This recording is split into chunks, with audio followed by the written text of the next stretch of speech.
역대기하 25장 유다 왕 아마샤.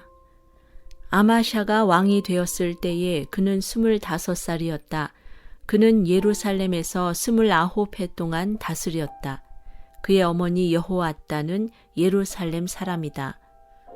그는 주님께서 보시기에 올바른 일을 하였으나 마음을 다하여 하지는 않았다. 왕권을 확고하게 장악한 뒤에 그는 부왕을 살해한 신하들을 처형하였으나 처형받은 신하의 자녀는 죽이지 않았으니 그것은 그가 모세의 책, 곧 율법에 기록된 말씀을 따른 것이었다. 거기에는 아버지가 자녀 대신에 처형받아서는 안 되고 또 자녀가 아버지 대신에 처형받아서도 안 된다. 오직 각 사람은 자신이 지은 죄에 따라 처형받아야 한다 하고 말씀하신 주님의 명령이 있다. 에돔과의 전쟁. 아마샤는 유다 지파와 베냐민 지파 사람들을 그들이 소속된 가문별로 군대 단위로 조직하고 그들 위에 군대 지휘관인 천부장과 백부장을 임명하여 세웠다. 이 군대 조직에 편성된 사람들은 20살 이상 된 남자들로서 모두 30만 명이나 되었다. 이 사람들은 창과 방패로 무장하고 전쟁터에 나갈 수 있는 장정들이었다. 이 밖에도 그는 은 100달란트를 주고 북왕국 이스라엘에서 용감한 군인 10만 명을 고용하였다. 그러나 어떤 하나님의 사람이 아마샤에게 가서 말하였다. 임금님께서는 이스라엘 군대를 데리고 가지 마십시오. 주님께서는 북왕국 이스라엘 곧 에브라임 자손과 함께 계시지 않으십니다. 그런데도 임금님께서 북이스라엘 군대를 데리고 출동하시거든 힘써 싸워 보십시오. 하나님께서는 임금님이 대적들 앞에서 엎어지게 하실 것입니다. 하나님께서는 임금님을 이기게도 하실 수 있고 지게도 하실 수 있습니다. 아마샤가 하나님의 사람에게 물었다. 북이스라엘 군인을 고용하느라고 지불한 은 100달란트는 어떻게 하면 좋겠습니까? 하나님의 사람이 대답하였다. 주님께서는 그것보다 더 많은 것을 임금님께 주실 수 있습니다. 그래서 아마샤는 에브라임에서 온 군인들을 그들의 고향으로 돌려보냈다. 그들은 유다 사람에 대하여 몹시 불쾌하게 생각하면서 고향으로 돌아갔다. 아마샤는 용기를 내어 출병하였다. 소금 계곡에 이르러서 세일 자손 10,000명을 죽였다. 유다 군대가 또 별도로 10,000명을 산채로 붙잡아서 절벽 위로 끌고 올라가 그 밑으로 떨어뜨리자 그들의 몸이 으스러졌다. 그러는 동안에 아마샤가 전쟁에 함께 데리고 출동하지 않고 되돌려 보낸 북이스라엘 군인들은 사마리아와 베토론 사이에 있는 유다의 여러 마을을 약탈하고 사람을 3,000명이나 죽이고 물건도 많이 약탈하였다. 아마샤는 에돔 사람들을 학살하고 돌아올 때에 세일 자손의 신상들을 가져와서 자기의 신으로 모시고 그것들 앞에 경배하며 분향하였다. 이 일로 주님께서 아마샤에게 크게 진노하셔서 예언자 한 사람을 보내시니 그가 가서 아마샤에게 말하였다. 이 신들은 자기들을 섬기는 그 백성들을 임금님의 손에서 건져내지도 못하였는데 임금님께서는 이 신들에게 비신이 어찌 된 일입니까? 예언자가 이렇게 말머리를 꺼내는데 왕이 그의 말을 가로막으면서 우리가 언제 너를 왕의 고문으로 추대하였느냐? 맞아 죽지 않으려거든 그쳐라 하고 호통을 쳤다. 그러자 예언자는 이렇게 말하고 그쳤다. 임금님께서 나의 충고를 받지 않고 이렇게 하시는 것을 보니 하나님께서 임금님을 망하게 하시기로 결심하셨다는 것을 이제 알 것 같습니다. 이스라엘과의 전쟁. 유다 왕 아마샤가 참모들과 함께 이스라엘에 대항할 모의를 하고 예후의 손자요 여호아하스의 아들인 이스라엘의 여호아스 왕에게 전령을 보내어서 서로 직접 만나 힘을 겨루어 보자고 제안하였다. 이스라엘의 여호아스 왕은 유다의 아마샤 왕에게 사람을 보내어서 회답하였다. 레바논의 가시나무가 레바논의 백향목에게 전가를 보내어서 백향목의 딸을 며느리로 달라고 청혼하는 것을 보고 레바논의 들짐승이 지나가다가 그 가시나무를 짓밟은 일이 있습니다. 당신은 에돔을 쳐부수었다는 것을 스스로 대견스럽게 여겨 자랑하면서 건방지게 우쭐대지만 차라리 당신 궁전에 그대로 머물러 있으면 별 탈이 없을 터인데 어찌하여 당신은 당신 자신과 유다를 함께 멸망시킬 화근을 스스로 불러들이고 있습니까? 그러나 이렇게 말하여도 아마샤는 들으려 하지 않았다. 그러나 이것은 하나님께서 하신 일이다. 유다 사람들이 에돔 신들의 뜻을 물음으로 하나님께서 유다 사람들을 여호아스의 손에 넘겨주시려고 아마샤의 마음을 그렇게 만든 것이다. 이스라엘의 여호아스 왕이 올라와서 유다의 아마샤 왕을 맞아 유다의 베세메스에서 대치하였다. 그러나 유다 군대는 이스라엘 군대에게 패하여 뿔뿔이 흩어져 자기들의 집으로 도망하고 말았다. 이스라엘의 여호아스 왕은 베세메스에서 아하시아의 손자요 요아스의 아들인 유다의 아마샤 왕을 사로잡아서 예루살렘으로 들어왔다. 그는 예루살렘 성벽을 에브라임 문에서부터 성 모퉁이 문에 이르기까지 400자 길이의 성벽을 허물어 버렸다. 그는 또 하나님의 성전 안에서 오벳 에돔이 지키고 있는 모든 금과 은과 그릇들을 약탈하고 왕궁의 보물 창고를 약탈하고 사람까지 볼모로 잡아서 사마리아로 돌아갔다. 유다의 요아스의 아들 아마샤 왕은 이스라엘의 여호아하스의 아들 여호아스 왕이 죽은 뒤에도 15해를 더 살았다. 아마샤가 다스리던 기간에 일어난 다른 사건들은 처음부터 끝까지 유다와 이스라엘의 열왕기에 기록되어 있다. 아마샤가 주님을 따르다가 등지고 돌아선 뒤에 예루살렘에서 반란이 일어나자 아마샤는 라기스로 도망하였다.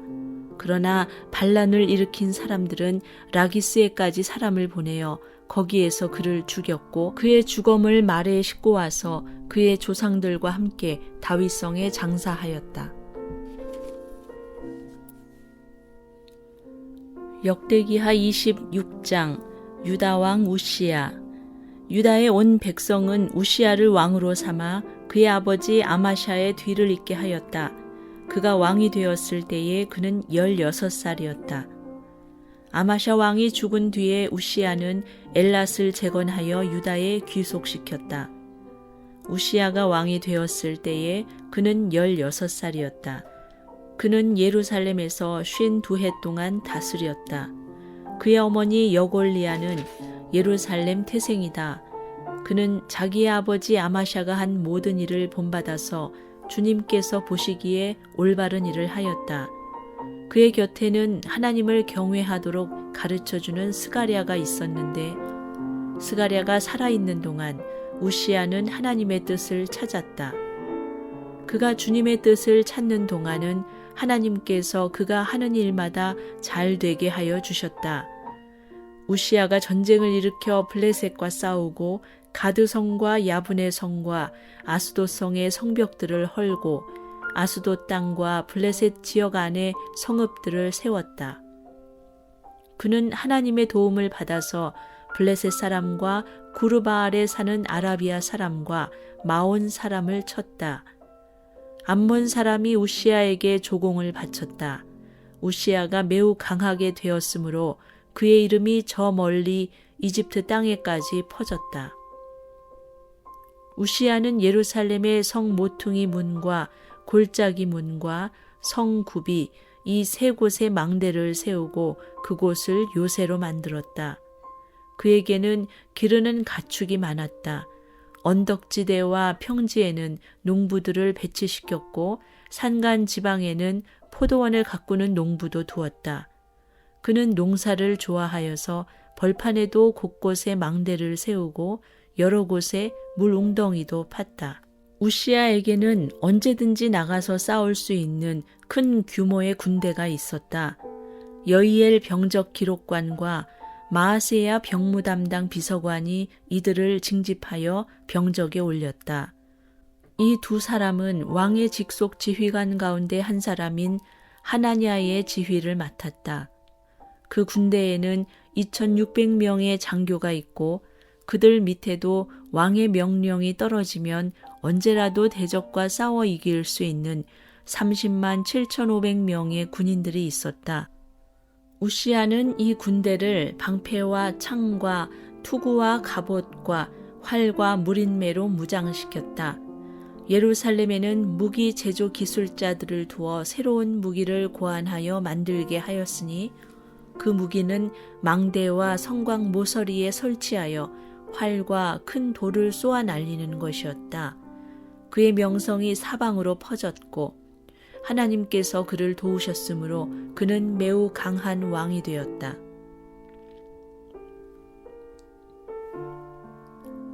우시아가 벌을 받다. 우시아 왕은 힘이 세어지면서 교만하게 되더니 드디어 악한 일을 저지르고 말았다.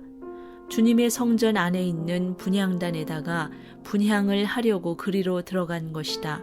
이것은 주 하나님께 죄를 짓는 일이었다. 아사랴 제사장이 용감하고 힘이 센 주님의 제사장 80명을 데리고 왕의 뒤를 따라 들어가면서 우시아 왕을 말렸다. 제사장들이 외쳤다. 우시아 임금님께서는 들으십시오. 주님께 분향하는 일은 왕이 할 일이 아닙니다. 분향하는 일은 이 직무를 수행하도록 거룩하게 구별된 제사장들, 곧 아론의 혈통을 이어받은 제사장들만이 할 수 있는 일입니다. 이 거룩한 곳에서 어서 물러나시기 바랍니다. 왕이 범죄하였으니 주 하나님께 높임을 받지 못할 것입니다. 우시아는 성전 안 분향단 옆에 서서 향로를 들고 막 분향하려다가 이 말을 듣고 화를 냈다. 그가 제사장들에게 화를 낼 때에 그의 이마에 나병이 생겼다. 아사랴 대제사장과 다른 제사장들이 그를 살펴보고 그의 이마에 나병이 생긴 것을 확인하고 그를 곧 그곳에서 쫓아냈다. 주님께서 우시아를 재앙으로 치셨으므로 그는 급히 나갔다. 그는 죽는 날까지 나병을 앓았다. 주님의 성전을 출입하는 것도 허용되지 않았으므로 나병 환자인 그는 별궁에 격리되어 여생을 보냈다. 왕자 요담이 왕실을 관리하며 나라의 백성을 다스렸다. 우시아의 통치 기간에 있었던 다른 사건들은 초기의 것에서부터 후대의 것에 이르기까지 아모스의 아들 예언자 이사야가 기록하여 두었다. 우시아가 죽어서 그의 조상과 함께 잠드니 그가 나병 환자였다고 해서 왕실 묘지에 장사하지 않고 왕가에 속한 변두리 땅에 장사하였다. 왕자 요담이 아버지의 뒤를 이어서 왕이 되었다. 역대기하 27장 유다 왕 요담. 요담이 왕이 되었을 때에 그는 25살이었다. 그는 예루살렘에서 16해 동안 다스렸다. 그의 어머니 여루사는 사독의 딸이다. 그는 아버지 우시아가 한 것을 그대로 본받아서 주님께서 보시기에 올바른 일을 하였으나 그의 아버지와는 달리 주님의 성전에는 들어가지 않았다. 그러나 백성은 계속하여 악한 일을 저질렀다. 그는 주님의 성전의 북쪽문을 만들어 세웠고 오벨 성벽도 더 연장하여 쌓았다. 유다의 산간 지방에는 성읍들을 건축하고 산림 지역에는 요새를 만들고 망대를 세웠다. 더욱이 그는 암몬 자손의 왕들과 싸워서 이겼다. 그 해에 암몬 자손은 은 100달란트와 밀 만석과 보리 만석을 조공으로 바쳤고 그 다음 해에도 또 3년째 되는 해에도 암몬 자손은 같은 양으로 조공을 바쳤다. 요담은 주 그의 하나님 앞에서 바른 길을 걸으며 살았으므로 점점 강해졌다. 요담이 다스리던 기간에 생긴 다른 사건들, 그가 전쟁에 나가 싸운 것과 그의 행적들은 이스라엘과 유다 열왕기에 기록되어 있다. 그가 왕이 되었을 때에 그는 25살이었다. 그는 예루살렘에서 16해 동안 다스렸다. 요담이 죽어서 그의 조상과 함께 잠드니 다윗성에 장사하였다. 그의 아들 아하스가 그의 뒤를 이어 왕이 되었다.